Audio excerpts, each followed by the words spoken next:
It is the perfect meal to have on hand for those busy fall nights. Krista Numbers from Simplify Supper back in the kitchen today with a recipe for a make-ahead Hearty Chili. And this really is like the October go-to for everybody. Is. First of all, I call it Croctober because the crock pot is my go-to for October, especially like you said, on those busy fall nights when you're running around and getting your kids places or whatever you need to do. It's nice to come home and have dinner already done. Yes. So this is a meal that you can make and eat the same day.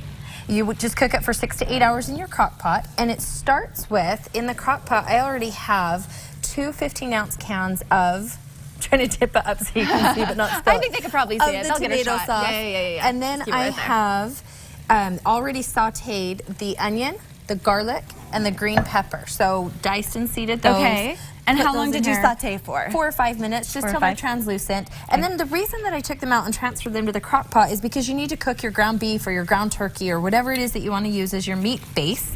But you don't want to leave those in here or else they'll burn. I see. So you just transfer, you're kind of working in batches here. So we're letting the ground beef cook until it's done. You want this cooked all the way through so that it's not pink anymore. But while it's cooking, you can flavor this up with some seasonings. So if you'll add the paprika and the chili powder to that, and give it a stir, then I will just keep adding ingredients. How do you decide what spices to add to your meats? Because there's so many options, and I feel like I just never know how to combine them. And it just kind of depends on what flavor you're going for. You mentioned you like to cook a lot of Mexican, so cumin would be the go-to on that. Chili powder's in a lot of great Mexican dishes, but obviously for our chili, I'm going to hand you this.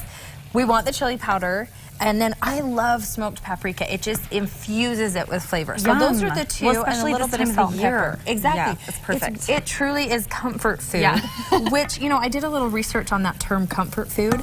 This is just 2 cans of stewed tomatoes, and I found comfort food. Do we want to keep these whole, or am I okay to like You're okay to mash a little bit, but they will naturally kind of cook in, and the juices will release as they're in the crock pot. So I love that term, comfort food. It actually came from an article back in the Palm Beach Post in 1966. Is that where it came from? That's what I found when I was doing a little research on it. That was the origin, and it really talks about how when you're in a stressful situation, those comfort foods that remind you like of your secure childhood times really can help. And so it doesn't have to be one specific type of food. Definitely not. We always think of comfort food as like Southern food or something. Yeah, or like really heavy food or something. But it can be whatever makes you feel happy in the moment. Like so, back at home. And I feel like whether you have a lot of stress or a little stress, we all have some stress, right? Yeah. So, oh my gosh.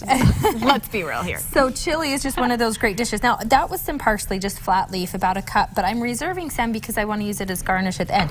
So what we'll do is just let this kind of cook together. Cook together, marry together all those flavors for another 5 or 6 minutes. Put that in the crock pot and then cook it for 6 to 8 hours on low. When you come home, your house smells delicious, dinner's ready, and then the make ahead part is I would double this so that you can have some that night, but then also you can freeze it. It freezes really, really well, and it gives those flavors even more of a chance to come together, and then you just simply thaw it out. Krista, I had no idea that you could freeze chili. Oh, absolutely. Pull that bowl of chili because I want to show you what this looks like when it's all done. Now, the other thing I have here that seems kind of random is if you can see this rice. Real pot of rice here. Just the brown rice. You could what's also going use, on with that? You guys were doing the pasta. You could pick the small, like, orzo pasta. What that does is it helps soak up all the extra juice, and it makes it really hearty versus like a soupy type of chili. Yes. And so I love using like a little pasta or a little bit of rice. So did you mix that into this? Yes, but you cook it ahead of time because you don't want it to soak up all of the juice. Right. But yes, so this one that's all finished, after I had it done in the crock pot, I added in the rice and stirred it in. At the last minute. At the last minute. That way it won't take all of the, soak it up so that it's dry, but it makes it really hearty and thick. And it adds to it. Yeah, and then serve that with some cornbread. All night. This is dense. I'm telling you, it's a heavy chili. And you've garnished it, of course, with the cheese. You said the parsley and then whatever else you love. I love that idea. Some green onion. Oh my gosh, now I'm in the mood to like make something warm like this later today. So thank you, and we appreciate you being here. Go follow Krista. We'll link you to all of her information on goodforyoutod.com/GTU, but she's simplifysupper.com, and she really does. Like, she makes things that no one thought I could do possible. That's the goal. Allie can do it, you can do it. Thank you. All right, everyone, don't go anywhere. The LeBarons are performing right after the break. Get excited. I'm gonna dig into this. We'll see you in a sec. Cabinets and mantle for Good Things Utah, provided by Maple Landing Custom Cabinets and Wood.